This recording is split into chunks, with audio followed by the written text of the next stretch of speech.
Hello, I am Gooby Kong, and it looks like Donkey Kong's got a fresh coat of paint. For those taking residence in Rock Bottom, Nintendo showed off a trailer for a new game called Donkey Kong Bonanza a little bit ago.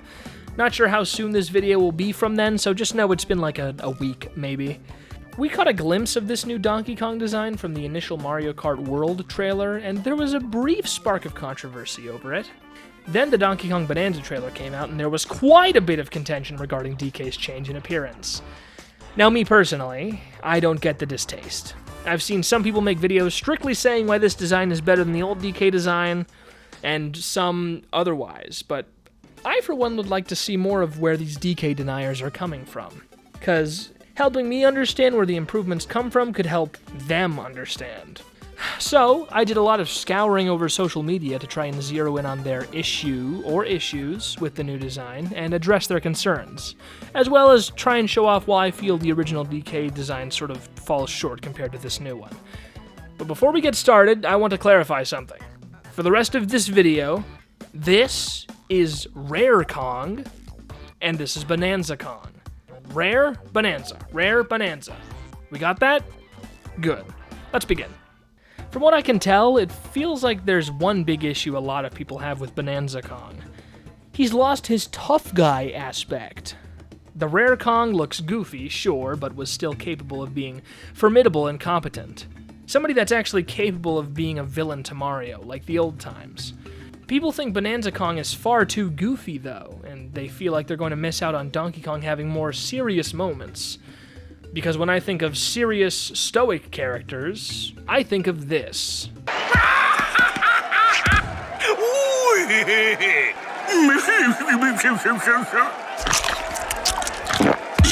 Bad faith arguments aside, I feel like Bonanza Kong is not missing out on any sort of formidable presence. If anything, he feels more imposing due to what feels like an increase in size. He is huge in Bonanza, much beefier, and that contributes a lot to a character being formidable. As for the tough guy aspect of his character, did we not watch the same trailer where the main gimmick of the new game is that DK can rip the world apart, using massive boulders as blunt weapons and just generally bashing everything that moves or otherwise? He punches an enemy so hard that all that's left is their skeleton. Like, just look at this render. How does this not scream tough guy?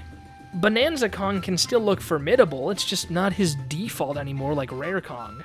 I've heard a lot of people saying that Rare Kong was capable of being just as expressive as Bonanza Kong, which I have to wholeheartedly refute. I mean, even comparing the emotions we see in the first Bonanza trailer alone from all of Rare Kong's different iterations. And I don't think there's any use in comparing them, really. This is not to say that I hate Rare Kong, not at all. I think it was really cool when it first came out, and it served Nintendo and its fans very well across almost 3 decades. But it's clear that Rare Kong has become sort of outdated in the decades since Donkey Kong Country. And you can tell that Nintendo has been trying to slowly change Rare Kong into Bonanza Kong for a while. And if you don't believe me, just look at the movie design. Larger mouth, flared nostrils, taller eyes, and more expressive brow. But Goose, that was only 2 years ago! Okay. Fine, sure. How about how he looked in the Nintendo recruitment book? Larger mouth, flared nostrils, taller eyes, and more expressive brow. That was 2020. And if half a decade isn't long enough for you, we can go even further. The Mario Kart 8 promotional art. Larger mouth, flared nostrils, taller eyes, more expressive brow. And that was in 2014. For 11 years, Nintendo has slowly been moving DK towards the Bonanza design, heavily cementing it with the Super Mario movie, which I think worked, as it's both how he looks in Mario Kart World and DK Bonanza now.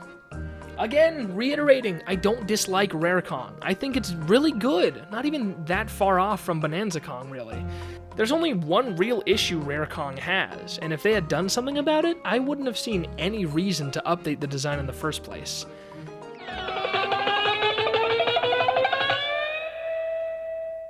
His eyebrow. Rare Kong never messed with the eyebrow. It always stayed nice and low on his head, giving him some sort of stern, furrowed stare at all times. More often than not, Rare Kong's mouth was what was. Okay. More often than not, Rare Kong's mouth is what was doing all the emoting. Even looking at the range of emotions he has in Tropical Freeze alone, it looks like they're severely limited with what emotions they could convey with such a stiff brow. Meanwhile, Bonanza Kong has not only larger eyes, but a more flexible brow, meaning that there is a lot more room for a wider range of emotions. This doesn't mean that DK is never going to look tough again, it just means that there's going to be more instances of Nintendo actually having DK show emotion in this game, which I, for one, am grateful for. Ironically, despite being more cartoony, Bonanza Kong feels less like a mascot to me than Rare Kong because of his wider range of emotions. I could see Bonanza Kong experiencing a wide array of emotions. I could see Rare Kong more on a cereal box making a single face, because that's the only face he was designed to do, it feels like. In all honesty, if you just furrow Bonanza Kong's brow, he doesn't even look that far off from Rare Kong. Sure, the mouth area is a little larger and the nostrils are more flared, but if Rare Kong's eyebrow were to suddenly shoot up in surprise, it would not only be a shock to me, as it's the first time I've ever seen Rare Kong emote that much, but it would also be much harder to tell the two apart. Here's another issue I've heard people have with Bonanza Kong. It wasn't sparked quite as hard with the introduction of Donkey Kong Bonanza, but it's been prevalent for a little bit now. Donkey Kong isn't a Donkey Kong Country character anymore. He's a Mario character. Now, this is an interesting train of thought, because the same could be said for someone like, Yoshi. Stemming from the Mario universe, Yoshi has had quite a few games under his belt as well. How many games does it take for him to become a Yoshi character? And how big of a gap between his last game and now would be required to turn him back into a Mario character? Now, it's not quite in the same line of logic, but you get what I'm saying, right? Plus, Yoshi also had a similar kind of redesign in 2023 with Mario Wonder that was heavily referential to his original design, but he got zero pushback. Now, why did people love the new Yoshi design, but the Donkey Kong design is so controversial? And both designs do barely anything except change the face a little bit, so that comparison isn't even inaccurate, so I don't want to hear you little rubes in the comments telling me otherwise. But I've lost the plot a little bit.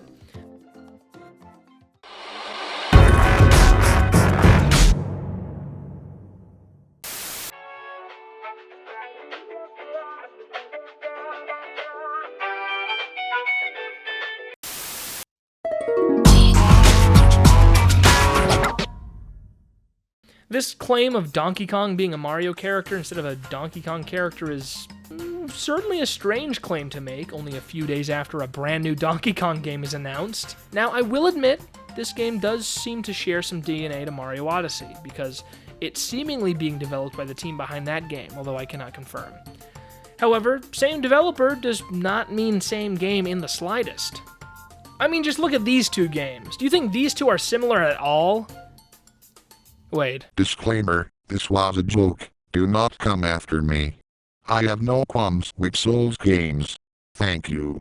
Donkey Kong Bonanza looks like no other Mario game I've seen in terms of gameplay. And even in the art style, I'd say it's pretty different. It's very referential towards the Rareware games, with the Donkey Kong Country 2D section, a lot of random objects having eyes like DK64, the frequent crocodile imagery, the naughty fossil. You can tell this game has a lot of respect and is proud of Donkey Kong's history. And even before that, Donkey Kong 64 itself was pretty disconnected from the country games in terms of style. So I don't know why this is such a drastic jump for some people. And honestly, would people have really wanted another 2D Donkey Kong Country game? Tropical Freeze is just about as perfect as you could get with that formula, and with how long it's been, having a new 3D platformer is much preferred to another 2D platformer. Now, there is one more thing that I've heard from the Bonanza deniers that I can say is a valid criticism, but only by a wee bit. Cranky Kong. Why does he retain his Rareware design when everything else has been altered pretty heavily? I admit it is a little jarring, but I don't think it's as bad as people are making it out to be. In all honesty, you could spin this as what Kongs end up looking like as they age, with the more stern brow and fully black pupils and just overall more crotchety nature like old people do be. I don't think that's crazy to think. I didn't have quite as much to say about this one because people were not making as nearly big of an uproar about this as they were for Bonanza Kong itself. I feel like most people are just happy we got more Kongs in the game. Still no Diddy, Dixie, or Funky in sight though, which is a shame. We'll see what happens. Anyways, let me circle back with my closing thoughts. A lot of what Rare Kong does wrong, in my opinion, is what Bonanza Kong addresses and resolves. Mainly the emotional stiffness in the face, and a slight change to overall facial structure to align with the design shift a lot of Mario characters have been having that harkens back to a bygone era. And this is something that I feel a lot of people aren't really picking up on like they should be. Rare Kong is not the original Donkey Kong. Technically, Bonanza Kong is, because he is heavily inspired by Shigeru Miyamoto's original design. And honestly, Bonanza Kong actually injects some of the Rare design into that, creating what I feel is like the perfect combination of the two. The original designer of Rare Kong, Kevin Bayless, has even gone and said on social media that all the bits are there, just better implemented, in regards to the Bonanza Kong redesign. Straight from the metaphorical horse's mouth, the new design is just plain old better, even if Mr. Bayless is just being a little too humble about his work on Rare Kong. And you know what the best part about all this is? You can prefer Rare Kong. You can even disagree with Rare Kong's creator regarding which one is superior. It's totally fine. It's subjective. Who cares? Apparently a lot of people on Twitter. There's nothing wrong with liking Rare Kong more than Bonanza Kong. It's all a matter of opinion after all. Just don't try and mask it with the "this has fake soul, DK Island has fallen" doomer mentality, because that's just lame and petty. You don't need a real reason to justify your opinion when it comes to matters of taste, especially for your cartoon apes in video games. All that's important is that, at the end of the day, he's still Donkey Kong, and it seems like he is, so I'm content. Any Kong, that's gonna be all I've got for today's video. I honestly did not think this video was going to be as long as it was. I thought it was gonna be maybe 5 minutes maximum. But now that that's over, I would absolutely love it if you could stay a moment while my secretary Bonnie here shows you some art, and I talk about some of my other ventures I think you might enjoy. If you didn't know, which I think a lot of you might not because the channel is very small right now, I've got a second channel now called Goose's Golden Gallery. And that's where I'll post all my music, art, outtakes, and other silly stuff. It's been a little bit dead at the moment because I've been busy with commissions and, just general life stuff and making videos, but I'm going to start putting more stuff on there soon, don't worry. The link's going to be in the description, right next to my TikTok, Blue Sky, and Newgrounds. I post mediocrity on there, and other stuff too, like my art and other creative thoughts. Worst case scenario, you don't follow me, and in that case, I'll slip on a banana peel and hit my head on the counter, so no biggie. I also have a Discord server, the Honk House. That's where me, my friends, and my haters hang out and talk, argue, share art, roleplay as cats, have occasional game nights. It's great, you should join. Also, hey, become a headliner maybe? That's what I call channel members. You get access to emotes on streams, first dibs on watching new videos, votes to decide on the priority of specific videos, a private channel in the Discord server, your name in the credits of videos, as well as a little doodle alongside your name. To get that, though, you'll have to join the Discord server itself to let me know how you'd like me to draw your head. I'm probably going to stop shilling this pretty soon, but feel free to commission me for art, contacting me via Discord or Blue Sky. I've been kind of short on money at the moment because life kind of sucks, so just every little bit helps. You're not obligated.